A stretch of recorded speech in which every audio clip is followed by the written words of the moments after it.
श्रुतिस्मृतिपुराणानाम् आलयं करुणालयं नमामि भगवत्पादं शङ्करं लोकशङ्करम्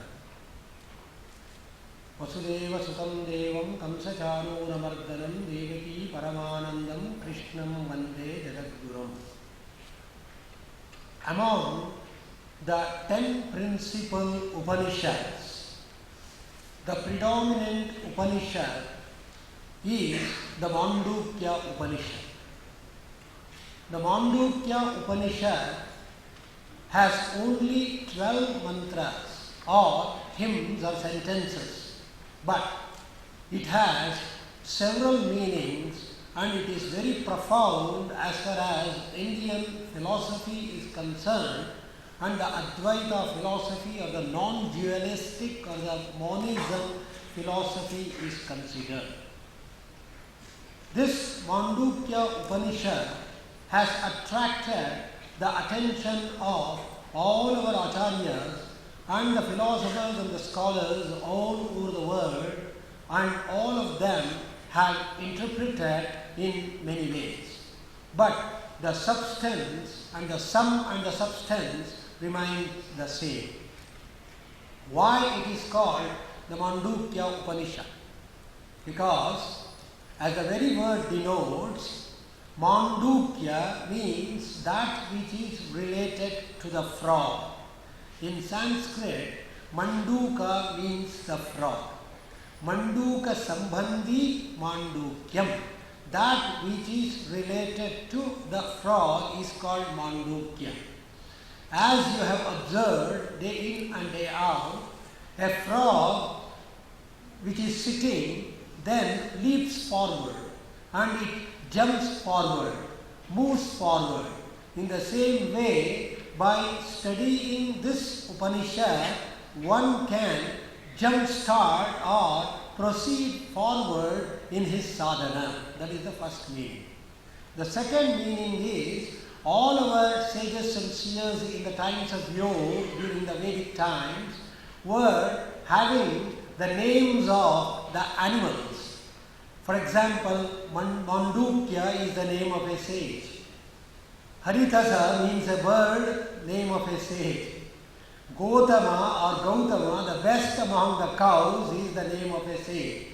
Like that, of around 150 plus Gotras or the dynasties or the descendants of the sages, around 30 to 40 have the names of the animal ancestors. So that is another aspect of this Mandukya Upanishad. What is the essence of the Mandukya Upanishad? It speaks of the most important stages, the 4 stages of the human beings. It also speaks of the importance of the Omkara, which you have been reciting the day in and the day out. So it is said in the Mandukya Upanishad, consisting of the 12 mantras, that all of us day in and day out experience the 4 states. The first state is called the Jagara or the Jagrat. The second state is the Swapnam or the dream state. The third is the Sushupti or the deep sleep state. And the fourth one is the transcendental state called the Turiya. So let us understand each one of them in 1 or 2 minutes. So both of us, all of us are aware and awake all the time, isn't it? Ever since we get up in the morning, till we go to the bed in the night or late in the night, we are active. We are active and we are dynamic in nature. So at that time, we are interacting with our families, interacting with people, interacting with the society, with our professionals, with our organizations and the external world. So in this waking state, there is always a duality, dvandva, dvaita, that is myself and yourself or the external world. So most of the time we engage and engross in this duality or Dvaita in our waking state. From here, we move on to the next stage or the second stage called the dream state. So we go to the sleep. We get a good sleep thanks to cyclic meditation developed by our Honorable Chancellor, Dr. H.R. Nagendra ji. We get a very good sleep. But still, sometimes we are agitated by the external activities and the external ideas and the phenomenon and the objects, and we will have sometimes disturbed sleep. We will have dreams. So we experience the dreams or the swapnam. In this dream, we dance, we walk, we cry, we fight, we eat, we drink, and we do many things. We are a witness to ourselves, isn't it? We are experiencing the dream. This dream occurs according to psychologists and the parapsychologists. A lot of analysis has been done with respect to dreams, wherein when we get into sleep, they say we sleep in installments. We sleep in 90 minutes duration. The first 30 minutes we will have dreams. The next 30 minutes we will have comfortable sleep without dreams. Again, the next 30 minutes we will have dreams, but we will not remember all those dreams. We may not recall all those dreams. During the dream, the eyes move on rapidly. So that is called the rapid eye movement sleep, REM sleep. Then after that, we will have a sound sleep. Then come back to the REM sleep. So all these things have been analyzed by psychologists all over the world in their institutes. During this sleep, during sleep and the dream, we are witnessing ourselves. Still there is a duality, Dvaita. Then from this we move on to the next round of sleep called the deep sleep, which is called Sushupti by Mandukya Upanishad. Sushupti is called the deep sleep in which we are not aware of ourselves. We are, see, the bombs explode outside, we are not aware of it. Dogs bark on the street, we are not aware of it. People fight in the street, or the thugs and the dacoits come and knock at the doors of our house, we are not aware of it. We have got into deep sleep. So in this deep sleep, the mind or the manas, buddhi or the determinative faculty or intelligence, egoism or ahankara, all are merged. Then who is the person witnessing this? This is answered by the Mandukya Upanishad. During this deep sleep, there is a unity. In this, the subject, that is myself, the object, the external world, and all the happenings of the external world are united in the deep sleep. So we get into the deep sleep every day, 20 minutes, 30 minutes, 10 minutes, depending upon your experiences with the external world, day in and day out, we get into the deep sleep. Then we get up in the morning, engage in all activities. So when you get up in the morning, I ask the question, did you get a sleep? How was your sleep? You say, sir, I slept well. I slept very well. Then I ask the immediate question, if you had slept well, how did you be aware of it? I repeat the question. If you had slept well, how you were aware of it? You would not have been aware of it if you had a wonderful sleep, a good sleep, or a deep sleep, isn't it? Here, the Mandukya Upanishad answers saying that when you are engaged in deep sleep or sushupti, when the mind, body, the consciousness, the mind, the body, the buddhi and the ahankara, mind, the manas, buddhi, the intelligence and the determinative faculty as translated by Swami Vivekananda in his Raja Yoga, then ahankara, egoism, all of them are united or combined. then which is witnessing this? Sakshi, witness. Yat swapna jagara sushupti mavaiti nityam. We recited this today in the Pratasmanda Stotra of Adi Shankaracharya. Yat, that which is a witness to your waking state, dream state, and the deep sleep state is your soul. This you get into, this witness is watching the levels of your deep sleep state. It will never sleep. Imagine if the soul or this witness sleeps, which is called also as Atma or the soul. So this Atma is awakened and it gets into the fourth. Mandukya calls this not as the fourth stage but the fourth, Turiya, or the transcendental state.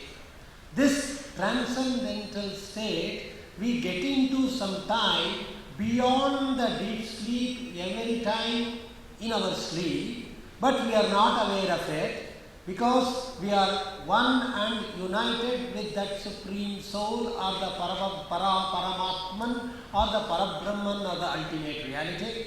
Hence we are not aware of it.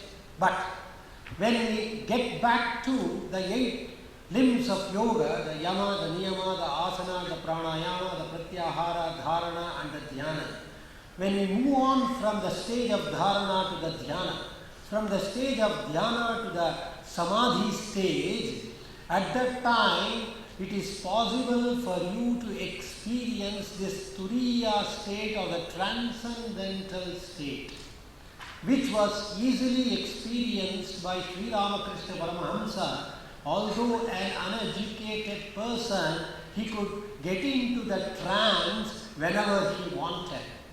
As we read from the biography of Sri Ramakrishna Paramahamsa, while one day he was walking in the outskirts of his village, walking on the bund of the paddy field. It was an autumnal season. At that time he saw in the blue azure sky a row of painted stalks of egret sword moving in a pattern. By looking at that grandeur of the nature, by wonderful beauty of the nature, he fell down and got into the trance. People thought why he has gone into swooning or murcha. Then he was brought home and he was in that state for 3 days. That's how he could experience. And his immediate disciple, Swami Vivekananda, was asking his Guru Sri Ramakrishna Paramahamsa to give him the experience of trance, but Ramakrishna did not grant him because there is an eligibility for everything. Swami Vivekananda had not attained that eligibility, so he kept on postponing. One day when he was insisted more and more, he placed his right palm on the head of Swami Vivekananda, which he experienced that trance. And having experienced that, he went and he was in that mood and the days for 1 week, and he thought, is it real or unreal? Is it true or false? So he went and crashed his head against the iron gates in Kolkata, and the blood oozed out from his head. Still was not aware of it. So that was the experience Swami Vivekananda got from his immediate great spiritual master and the Guru, Sri Ramakrishna Paramahamsa. So it is possible for us to get into this state if we practice yoga and if we recite the Omkara by having understood its meaning correctly. So Omkara consists of Akara, Ukara and Makara. Akara, Ukaro, Makara, Iti. This is what the Mandukya Upanishad says. Om Iti.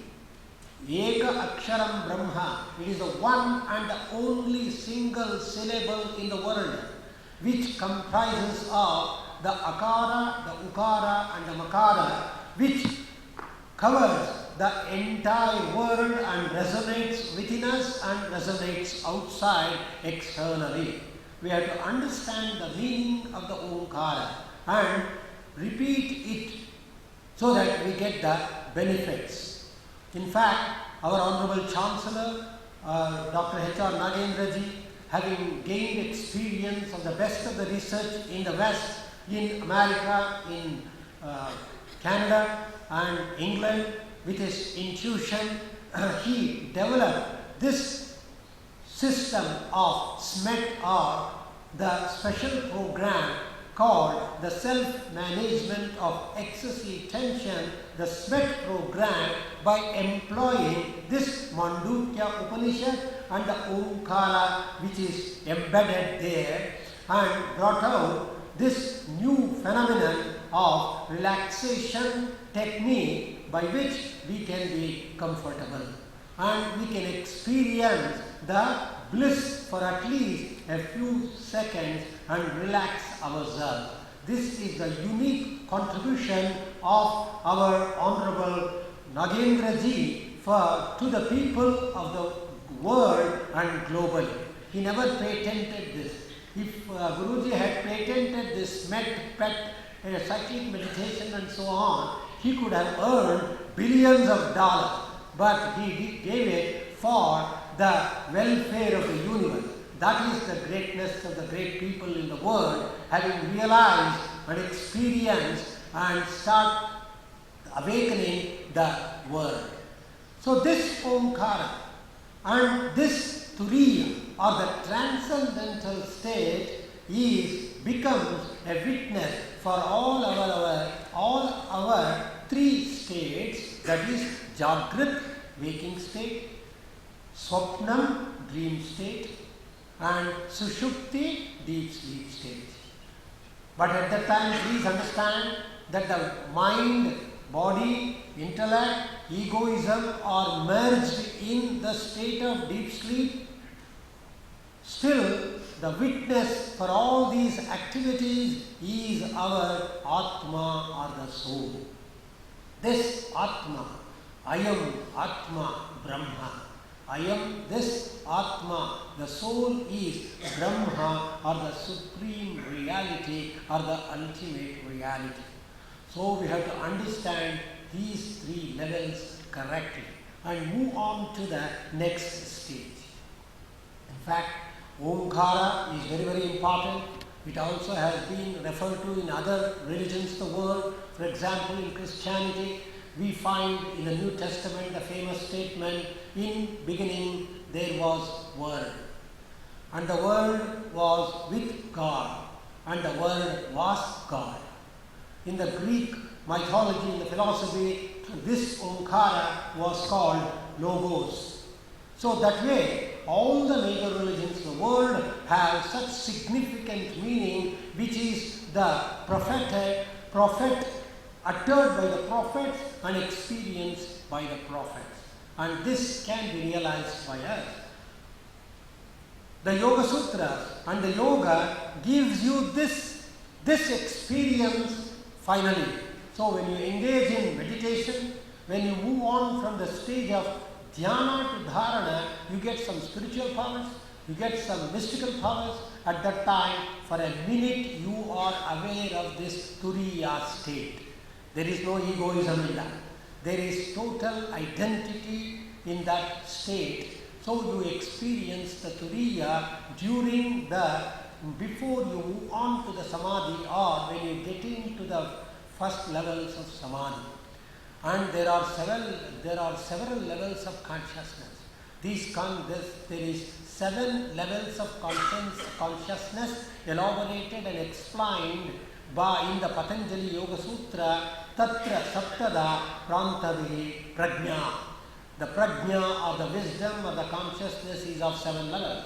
And these 7 levels were later elaborated by Sri Aurobindo in his book, The Life Divine, and also in the Synthesis of Yoga. These 7 levels can be attained and one can experience it. These were also observed in the West by European psychologist Sigmund Freud, when he translated, when he visited India, gained experience through the masters on the Upanishad, and told that this Jagrat consists of the conscious state, the Swapnam consists of the subconscious state, the Sushupti or the deep sleep consists of the unconscious state, and finally he said it is the superconscious state. The same thing he later elaborated. It was elaborated by his disciple C.G. Jung, Carl Gustav Jung, as id, ego and the superego. In the id, we satisfy all our naturalistic instincts and activities and behaviors. By the next ego, we come into the reality where there is a duality, but we go beyond that superego where morality and the judgment occurs, because we know what is right and wrong, what is good or bad, what is merit or demerit. So that there it stopped. The Western psychology stopped at the stage of superego or only sushupti. It could not go beyond. But Mandukya Upanishad, 11,500 years ago, analyzed the next stage, Turiya, which is the greatest experience one can have and one can get by getting into various levels of yoga, getting into meditation, by reciting the Omkara, knowing its meaning correctly and reciting perfectly. Having learned it through the Guru, you can get multifarious benefit. As far as the physical benefits are concerned, it is said that when you are engaged and engrossed in studying a book of your choice, it may be a fiction, certainly you will not engage reading a non-fiction with such concentration, isn't it? So when you are engaged in reading a wonderful novel or a short story or whatever it may be, what may be the percentage of your concentration? The world-renowned American psychologist K.H. Pribram says that it's only 4%. Imagine, 4% is the concentration you have when you are engaged and engrossed in reading a very important book of your choice or engaging in a wonderful professional work or anything. Imagine if you can harness this to 100%. That is what Albert Einstein did. That's what Sir Isaac Newton or Thomas Alva Edison did in the field of science, and they could come out with inventions and discoveries. The same was done by our spiritual masters in India, Swami Vivekananda, Ramakrishna Paramahamsa, Swami Rama, Paramahamsa Yogananda and others, for gaining absolute concentration by which you can attain excellence. I am sure each of us with this experience at S-VYASA Yoga University, with our understanding of the yoga and understanding the multi-layered meanings, would attain such excellence in the decades or in the weeks and months to come. Namaskar, Dhanyavad.